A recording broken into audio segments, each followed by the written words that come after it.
Sir இந்த இன்டர்வியூல sir நான் நிறைய பேரை பத்தி கேட்டேன், ஒருத்தங்களை பத்தி கேட்காமலே விட்டேன்.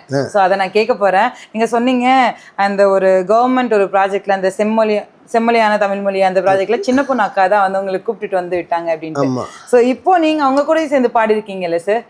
இல்லை அதான் அந்த முதல் பாட்டு தான் அவங்களோட சேர்ந்து பண்ணேன். மற்றபடி நாட்டுப்புற மேடைகள்லாம் அவங்களாம் ஒரு பாட்டோ 2 பாட்டோ வாய்ப்பு கொடுத்து என்னை இந்த அளவுக்கு வளர்த்து விட்டுருக்குறாங்க. நான் எப்போ உங்களுக்கு நன்றியாக இருப்பேன்.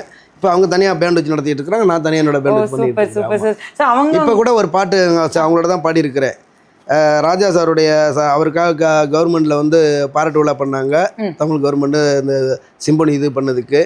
அதில் அவருடைய வரலாற்று பாடலை வந்து நான் பிரசாத்னு ஒருத்தர் மியூசிக் பண்ணியிருக்கிறாரு, அதை நான் பாடியிருக்கிறேன், அதில் அக்காவும் பாடியிருக்கிறாங்க. ஸோ அப்போ ரொம்ப வருஷம் கழிஞ்சு இது நடந்திருக்குது. கிட்டத்தட்ட எவ்வளோ இயர்ஸ் இருக்கும்ல சார்? 12 இயர்ஸ் கழிச்சு 2 நாட்டுப்புற கலைஞர்களும் சேர்ந்து பாட்டு பாடிருக்கீங்க. 2 பேருக்குமே அநியாயத்துக்கு சரியான வயசு. அது ஒரு மாதிரி பெக்குலியரான வயசு. அது யாருக்கிட்ட இருக்காது, அது ஒரு வரம் அப்படி சொல்லலாம். அது எப்படி சொல்கிறது, அது வரம்.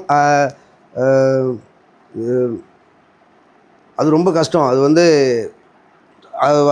பிறவிலேருந்தே கஷ்டப்பட்டு வந்திருக்கணும் அப்படி தான் நான் நினைக்கிறேன். ஏன்னா இப்போ ஆடு மேய்க்க போனோம், ஆடு மாடு மேய்க்க போனோம்னா தூரத்தில் ஆடு மாடு நிற்கும், அதை நம்ம கத்தி கூப்பிட்டு அதுக்கு ஒரு மெத்தட் இருக்கும், அடி வைத்துலேருந்து கூப்பிட்றது.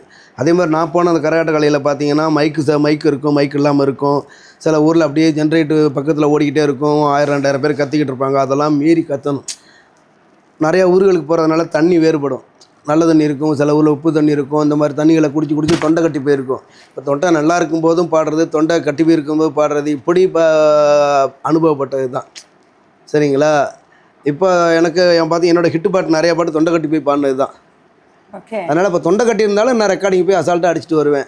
இப்போ கூட தொண்டை கட்டி தான் இருக்குது, நான் பாடிக்கிட்டு இருக்கேன். ஆனால் உங்களுக்கு தெரியல. ஆமாம், ஏன்னா இப்போ 4 நாளாக முதல் நாள் ஜேபிஆர் காலேஜ், அடுத்த நாள் இந்த ஒய்எம்சியில் ப்ரோக்ராமு, அதுக்கு முதல்ல இந்த கூனங்குப்பம் தான் நேற்று போய் கச்சேரி முந்தாலும் முடிச்சுட்டு வந்தேன்.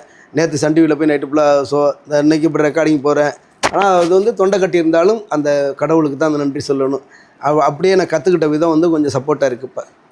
சரி சரி, நிஜமாவே நீங்கள் சொல்கிற வரைக்கும் தெரியல உங்களுக்கு வந்து தொண்டை கட்டி இருக்குன்னு. ஏன்னா உங்கள் பாடல்கள்ல அது தெரியவும் மாட்டேங்குது.